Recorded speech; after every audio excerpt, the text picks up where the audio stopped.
Hi, my name is Kalei Clark. I am a high school senior and a member of the One Earth Youth Screening Team. Welcome to our virtual screening and discussion, which we hope will present rich opportunities for learning and provide a brave and safe space for important conversations that matter deeply right now in our country and across the globe. In this film, Youth v. Gov, what really struck me was how young people aren't waiting to lead. They took a stance and fought for it.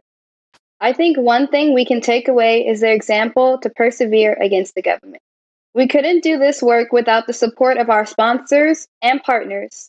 Thank you to WBEZ 91 Chicago and Velocchio, Prairie Crossing Charter School, Go Green Park Ridge Youth Commission, and Park Ridge Community Health Commission. At the end of this event, please share your experiences on the survey linked at the top of your video window so One Earth can keep improving what we do.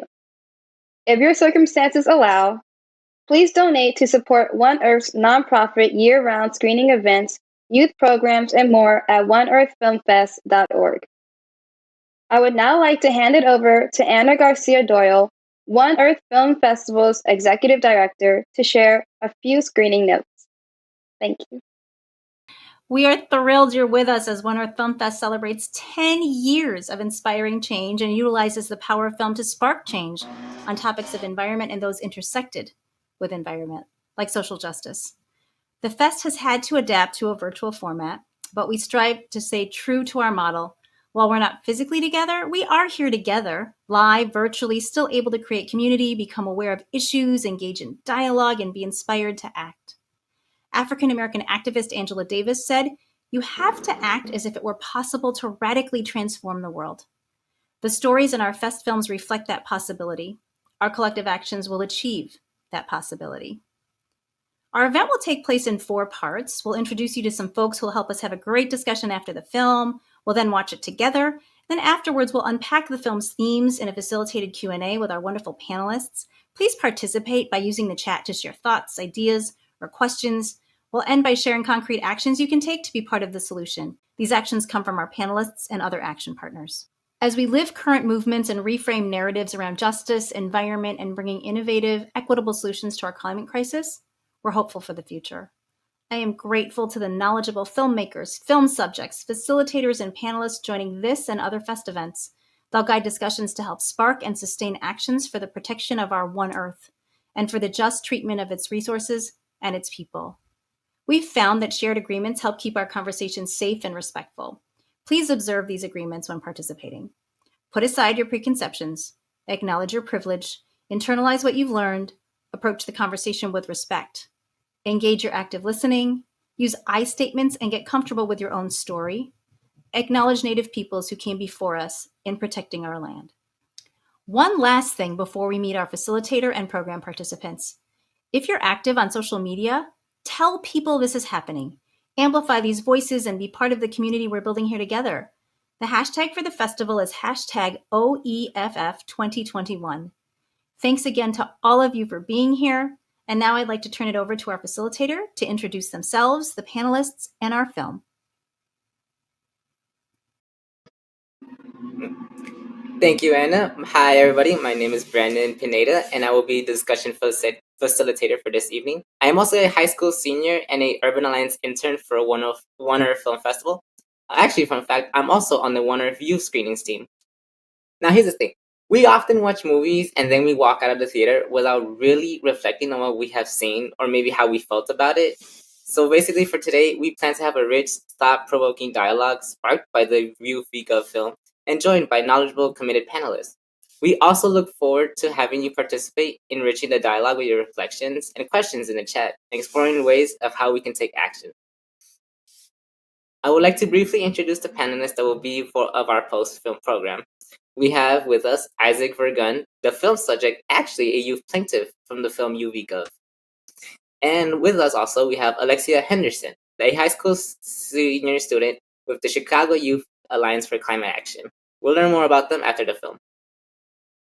And now it is my esteemed pleasure to introduce Christy Cooper, the Emmy Award-winning cinematographer and director of U v. Gov. Christy has a PhD in neuroscience and a master's in microbiology. She focuses her storytelling and visual narratives on issues of justice and impact, creating human connections to the most pressing issues of our time. I'd like now to bring in Christy to introduce us to her film. Welcome, Christy.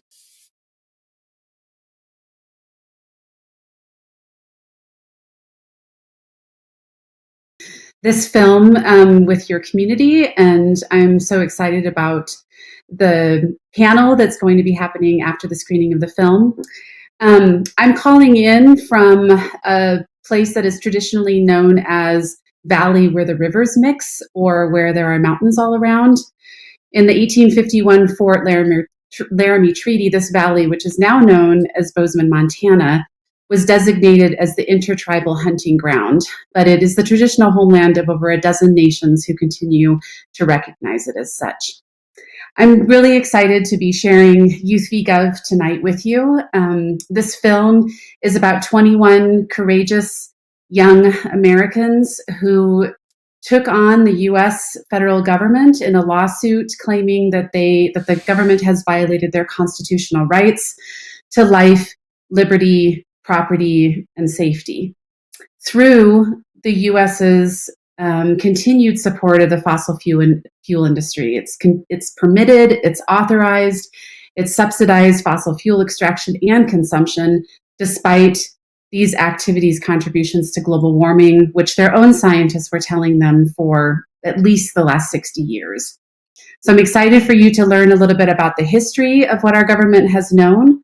I'm excited for you to see this landmark lawsuit that these young people are involved in. And there's some exciting news about the case that Isaac will be able to share with you in the discussion afterwards. And we're just really excited to be getting this opportunity to be sharing it with all of you.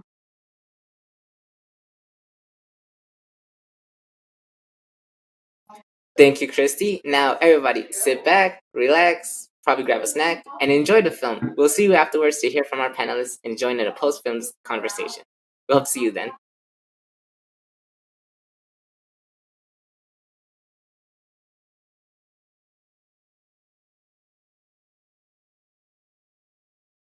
I'll read some more comments while we wait for Brandon. Let's see. Kamara Parks on the fact that most of the presidents say that they're going to do something about the climate change, but they don't really do what they say they would, while other presidents dismiss the whole situation at hand like there wasn't anything wrong. True. Tanya also agree with Kamara. It was good that they called out every administration, even the good presidents, quote unquote good. It reminds us that all of them are complacent and responsible for this current crisis, no matter how much we like them, says Maddie. So we have a question mainly addressed for Alexia. Like, how does it feel coming from a city where there are more apartments than there are trees? Because normally we would be the city mice, not the country mice. I guess in this context, are you asking like how does it feel like overall? Because like when I was looking at the people who were in the film, it was more like, you know, they had a better connection to the environment, where ours is more like the air is polluted and people are catching asthma, even though that was a problem for Isaac, I believe. There's not like really much that we can connect to in the sense of the environment. We have like our lake that's like overly polluted, but like really, I think I live my environmental activism. Like I live or I act for people who have those connections. Yeah, so it kind of feels weird sometimes, but I try to keep the people in Chicago to think about like the broader scale. Interesting. Yeah, This girl figured one. Oh, go ahead. Oh, okay. Adding on to what you were saying, I mean, I'm out here in Beaverton, Oregon, Portland, Oregon, where there's like way more trees than there are in Chicago and green spaces in general. And so it's like a nice thing to have, like where I can literally walk less than 3 miles to my nearest forest and then just chill out there and breathe in the air and take in everything.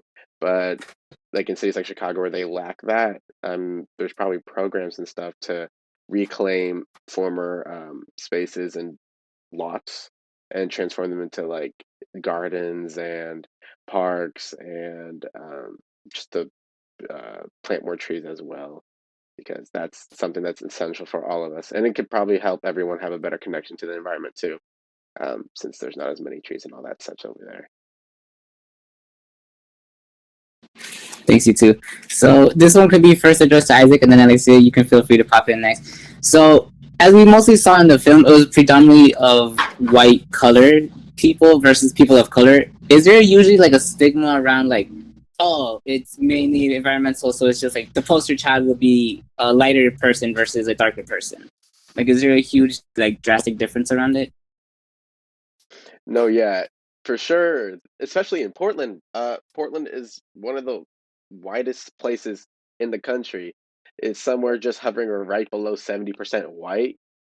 Um, and so, and we're also big climate activists here too.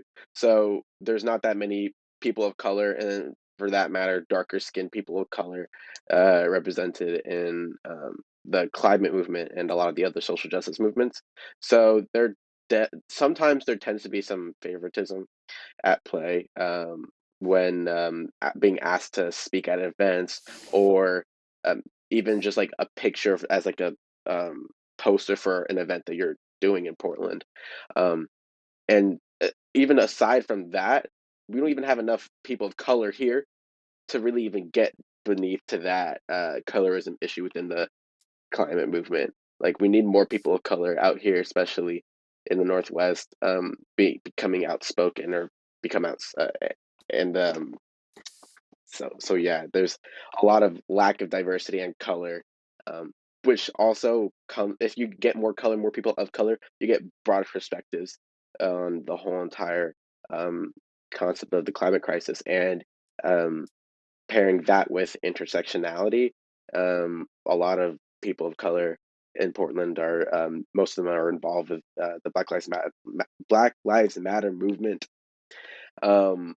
And so combining those two movements, the climate justice movement, which is what I've been doing my whole life, and the BLM movement, they are only going to be more stronger as activists, and can also point out all the disparities that comes with the climate crisis and being a person of color too.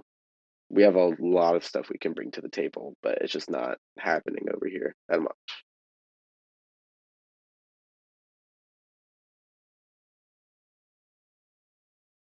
Oh, I can hop in for a little bit. I would say, like where I'm from, the problem, same issue. But our problem more is like, there are a lot of problems that people in Black and Brown communities are facing, and climate change, at least in my area, isn't at the top of that one because once again, we're not affected as much as other places are, which is, you know, kind of upsetting. But like, yeah, we kind of get the bad rep as like environmentalists because it's like, oh yeah, you're fighting to save what trees in Chicago, like, but yeah. No, yeah, there's like, I feel like even like you guys being in Chicago, y'all had the big freak weather storm come through. I mean, we had that over here too, but just not as bad. And that's also a consequence of climate change. You know, those type of events should not be happening. Having the lakes freeze over like that, and also the whole country overall just experiencing that weather pattern and those weather events is a symptom of climate change. So yes, you are being affected. Maybe not like a tsunami or flooding or anything like that, but it hits different areas differently. I agree. And so, like, I'm pretty sure it's obvious that when it comes to activism for environmental climate change, and you being a young person, it's pretty much harder than it is if you were a middle-aged adult. Am I right? Having your voice heard? For sure, for sure, for sure. Yeah, it's well, with the restraints of, well, I mean, I'm in college now, but when I was in high school, being on attending class all the time, and doing my extracurriculars and my climate activities, and then travel and all that with the lawsuit and my other activism stuff kind of took a toll on my grades in high school. But it was worth it in the end. I got to go to my dream school, and I'm still continuing to do my climate activism work. And they're very supportive at my dream school with that. So, as a middle aged person, you definitely have also a lot more power in a sense to change things. You've lived longer, so I guess you know more things, but also you probably have a very good job. And so you can vote with your dollar and choose to buy an electric vehicle car, um, use renewable or put your money for energy towards renewable energy sources. So, like getting your heat from solar or geothermal energies. So, as a middle-aged person, you definitely can have a bit more of an impact. But I'd say, being a youth, I would not change that for anything. Being an activist, I feel like we have the greatest impact, if anything, because we have the most at stake. So we'll do the most work, and we'll be the most vocal about it, and we'll be the ones who change everything in the end.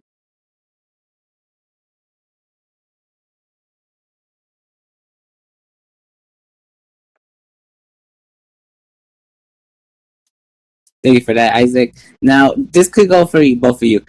How do you keep from being discouraged when finding out there are newer threats to climate change, and especially with our political advisory, and it's not exactly in our favor right now?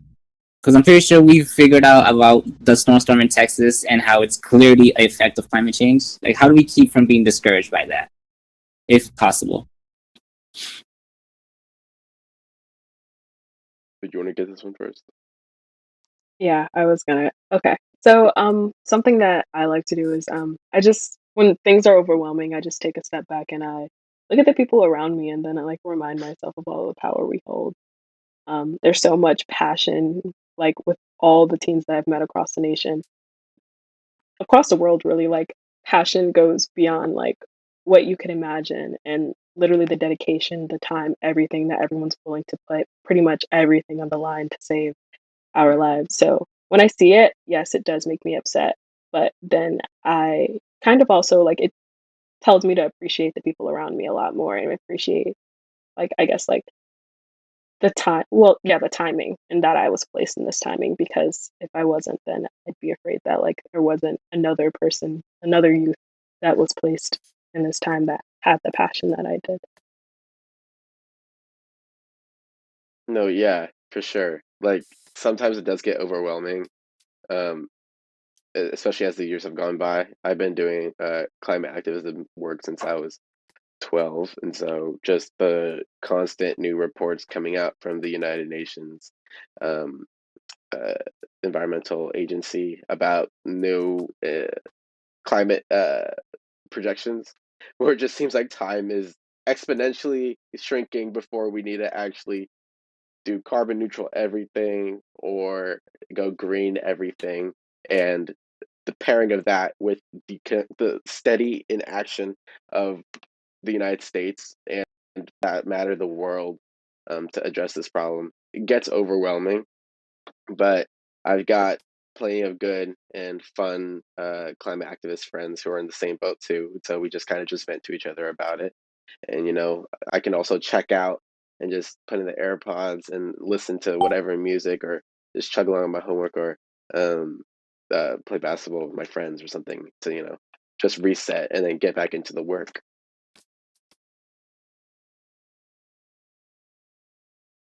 All right, thank guys. So, from all these questions, I think now it's time to talk about how to take action in order to change the climate. So it's like, for people in the chat, feel free to share actions that anyone can take from either your communities or your companies or the government.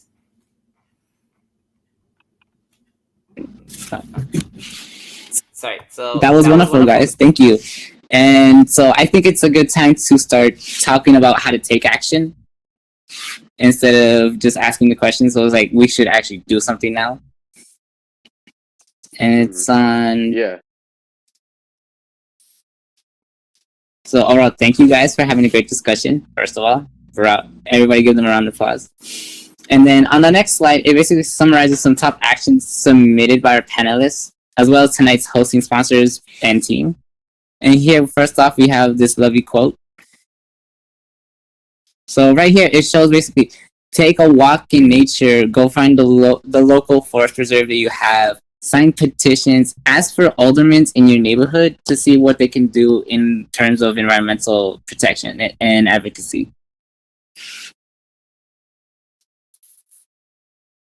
And also keep in mind, we will share with everyone the take action points along with a recording of the discussion and a transcript of the chat.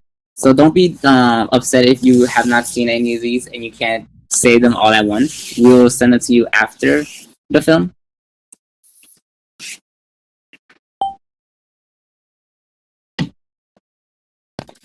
And I want to take a time before we end off with our panelists. What are your guys' top actions in order to help preserve the environment or help change it?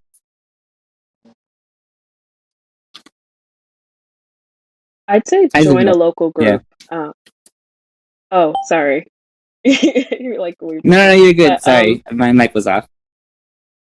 Yeah, joining local groups. I think it's really good to like see and learn what's going on around you, and also to be immersed in people who are doing or passionate about the same things that you are. I know sometimes I step back from everything and I just forget what I'm actually fighting for, and being in those groups are able to like remind me of that. So like I know in cities, I don't know if every city has a Ready for 100 or a Sunrise Movement or any local one. I know in Chicago we have something called Lavejo, which is one that's centered around Little Village, which is a specific neighborhood. Join wherever you can, whatever feels best for you, and take action pretty much. No, yeah, taking action for youth is definitely my top priority, and that's literally what I've basically been doing with my whole climate activism stuff. So educating yourself and others is important. Like, just literally just type in just any climate change article that seems interesting to you. There's plenty of sites out there. And then if you want to take it a step further than that, join, as Alexia said, local like centralized chapters. There's one in Portland. There's one in most major cities. And writing to your representatives is also a very good thing to do, especially if you get like everyone to do it with you, so they constantly get messages from your group or your friends about this, so that they know that this is something that you guys are actually very passionate about. You can well, you could go, if you find your way to DC, you could actually go there and lobby on Capitol Hill, which I've done one time, which was really fun. It's really interesting because you could see literally the center. Usually you see their aides because they're busy in sessions, and so you talk to their aides and they're like, yeah, they like try to like, sometimes they dismiss you, but most of the time they actually try to have a conversation with you, and talk about like what their boss is doing, like what coalitions they've joined, or caucuses they've joined in the House or the Senate, that support whatever you're doing, and donating time and money to all the organizations, 350 CR Club, your local nonprofits.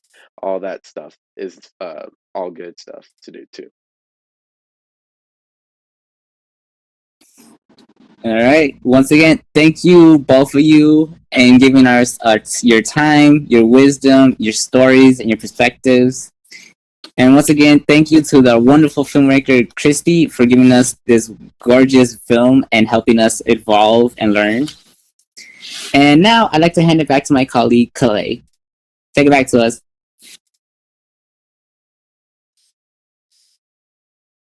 Thank you, Brandon, for leading that amazing discussion. I've learned a lot from Alexia's tips for joining local areas to Isaac's tips on educating, getting education for your movements, and for the amazing Christy Cooper's powerful film.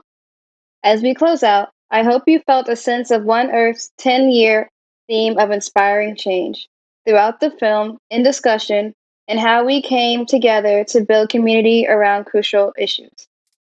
Can you please tell us now in the chat about ways you are ready to take action to make and inspire change?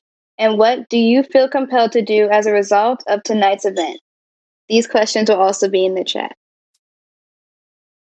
Okay, Brock said to get together with friends and divide up the task to do a specific action. Okay, I will move on, but feel free to keep putting those answers in the chat, and I will continue. So, to learn more about our panelists and stay tuned with their work, see the links on this slide.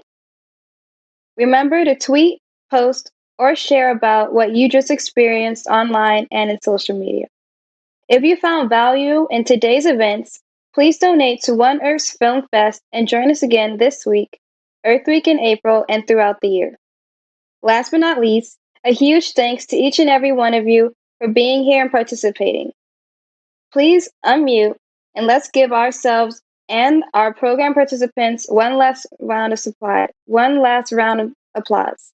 Thank you.